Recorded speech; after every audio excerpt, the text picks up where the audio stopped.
Oh, right, ladies and gentlemen, hello. Hopefully the audio sounds okay. Just changed it for this recording. Did a bit of testing beforehand. Turned out alright, so let's just hope it doesn't crackle. It didn't crackle yesterday. Yesterday? No, it didn't crackle in the last session, so that was good. The last recording, I think that was episode 6. Don't quote me on that. What happened last session? We're still getting everything ready and sorted. We're still setting ourselves up. We wait until this house down here was complete, and we actually have more houses right now than we have people. So what we need to do is we need to wait until... You're going to crash. You're going the wrong way, you moron. The crash is down here. Dancing. Okay, there we go. Now going to village store for food. Ugh, these children are so unruly, and we don't even have a teleport miracle yet.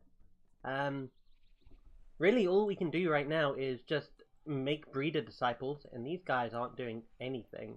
They're just standing around the village store. Dude, do you think that this is the best place to find single ladies in your area? I mean, you're behind the village totem. I'm sure there are no houses behind the village totem. Sure, there's a 34-year-old sleeping over here. Let's take her out here. Hopefully she interacts with one of these breeders. Nope. But hey, take a look at this. People are dancing around our singing stones now. Shouldn't take too long for them to begin becoming artifacts. So let's hope for that.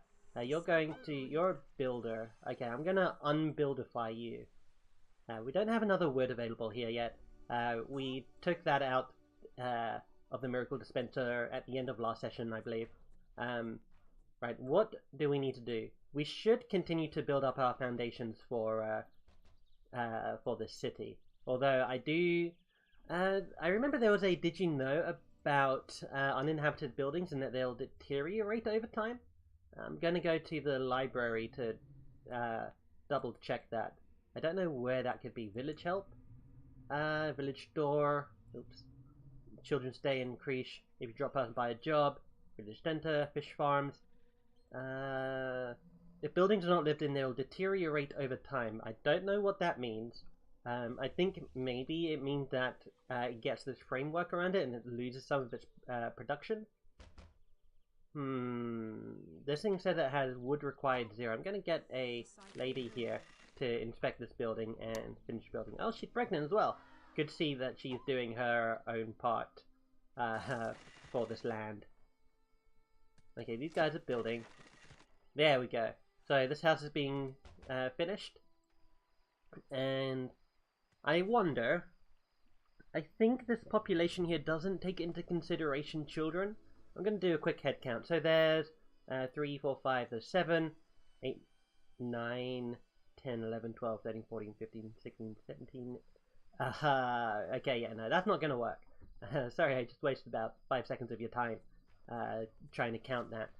I want to say that that population indicator does not count children, unless it does. Where is a child? There's a child right here somewhere. Right, yep, there you are. If I pick, not that. If I pick you up. Oh, that rock that I threw just fell back. You. Okay, your icon does appear up here, so maybe you do count towards it. One other way we can check this. So, for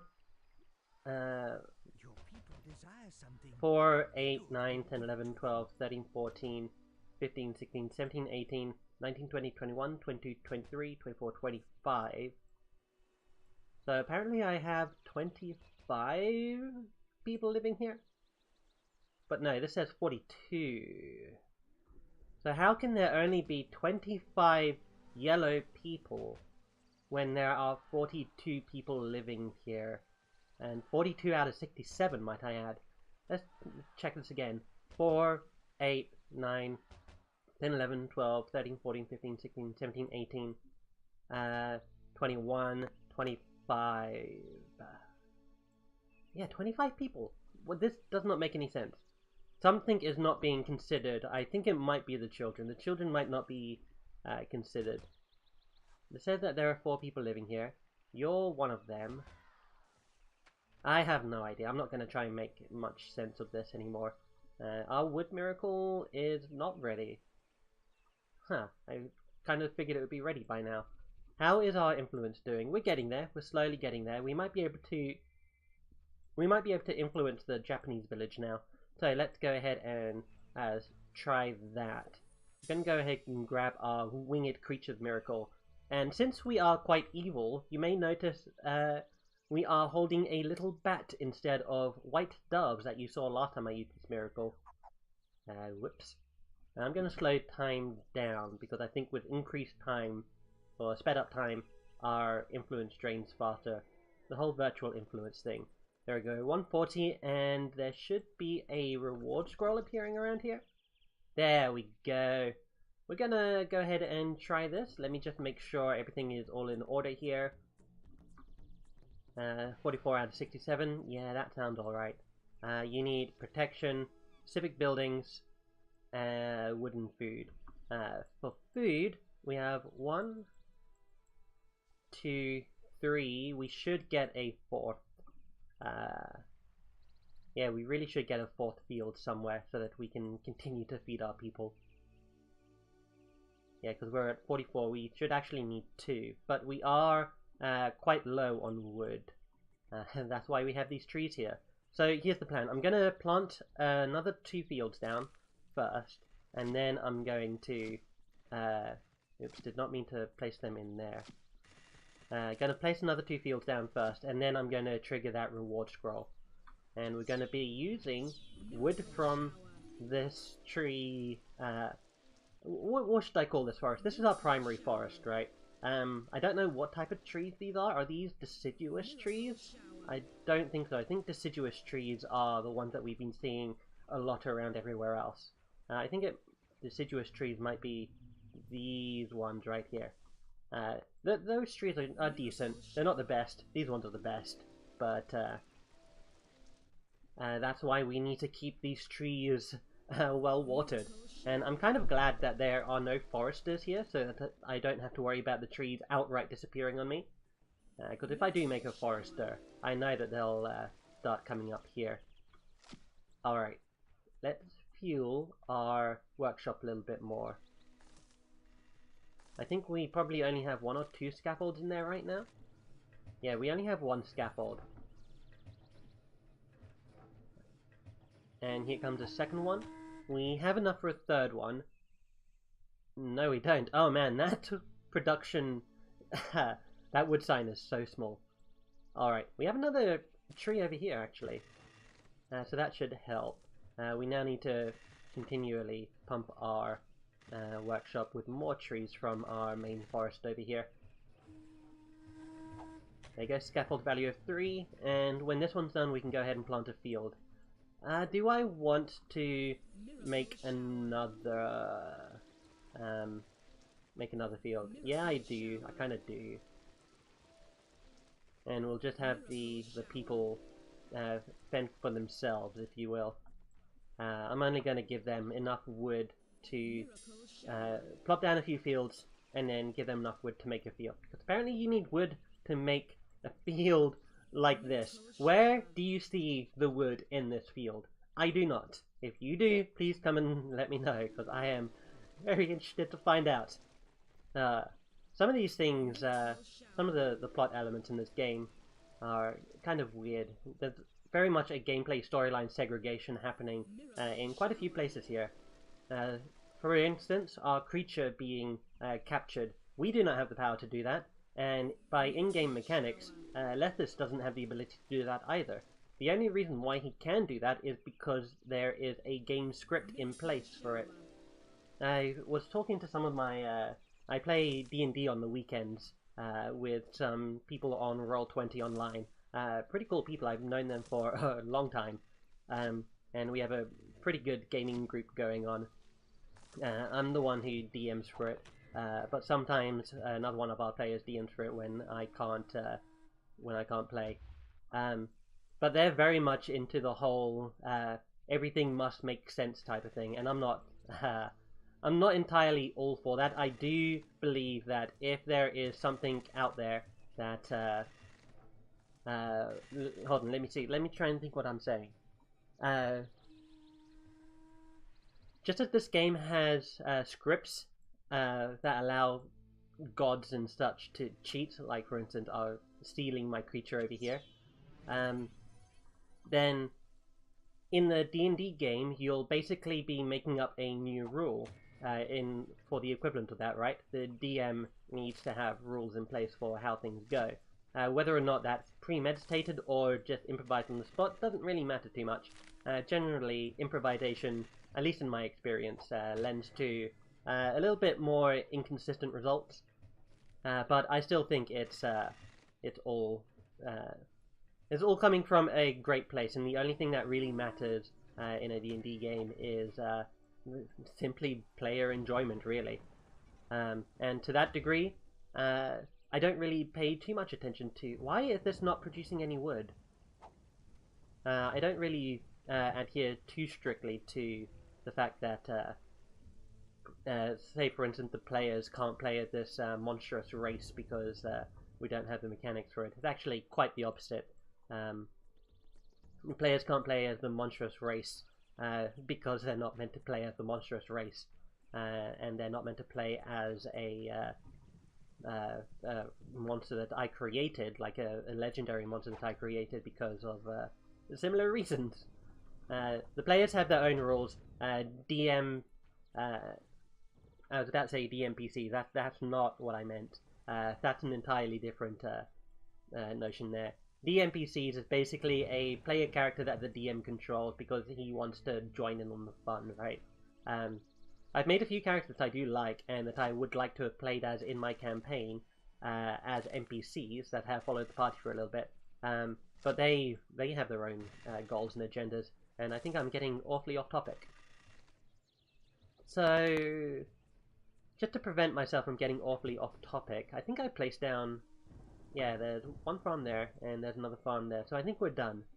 So we need to head on to our next... Man, I think this wood miracle is broken. We need to head on to our next topic over here. How much belief do we need? 330? Alright, how are our artifacts doing? Nobody's dancing around them right now. So we will rock you. No, we're gonna leave that for now, and we're gonna go check out what the silver reward scroll is.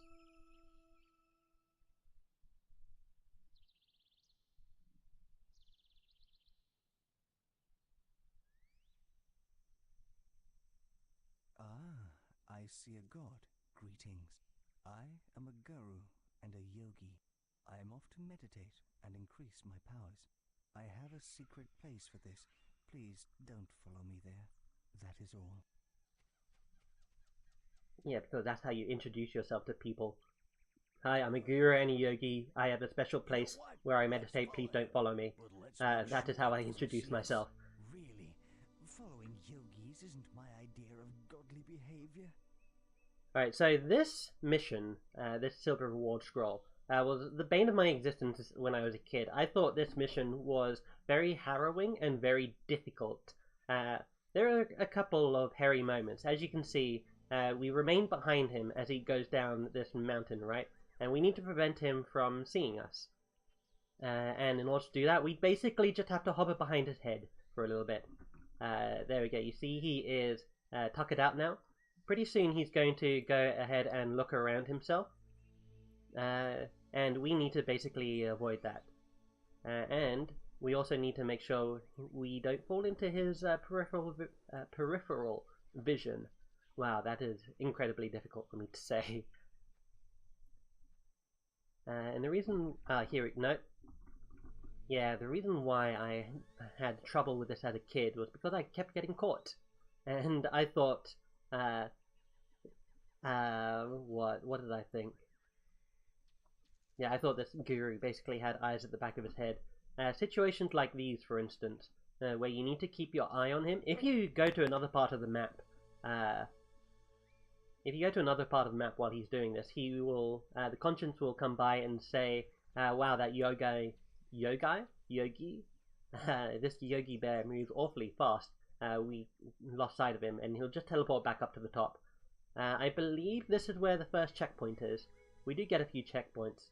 And the further down he goes, the more he does this. There are a few moments, this here is our checkpoint, and there are a few moments where that's pretty hairy. I think here is one of them, because you have to go ahead and hide behind him like this, and then quickly move on back. That was the first challenging portion of this mission that I faced as a child. I always get caught there. And if I didn't get caught there, I got caught at another section. We need to go underneath this rock. Well, we don't need to, I don't think, but... Aha, there we go. We've actually clipped into the rock. And we've got a checkpoint. Excellent. You can see a few turtles over here. Turtle is a pretty interesting creature. I'm gonna hide right around here. You can't actually see him right now, but there we go. Yeah. Typically when he gets to a bunch of mushrooms, some of those blue mushrooms, just hide behind him up the side of the mountain. He shouldn't be able to see you from there. I'm not saying I won't get caught doing this mission. I might, but I have become a lot better than my childhood years in doing this. I remember when watching the final cutscene for this area was actually a mark of prestige, at least to myself, because I didn't know anyone else who played this game. And even though this game does have multiplayer, multiplayer back in 2001, online multiplayer at least, wasn't really a thing. I think this game had some limited capacity for it. I think it might have been LAN based, but anyway, here we go, we won.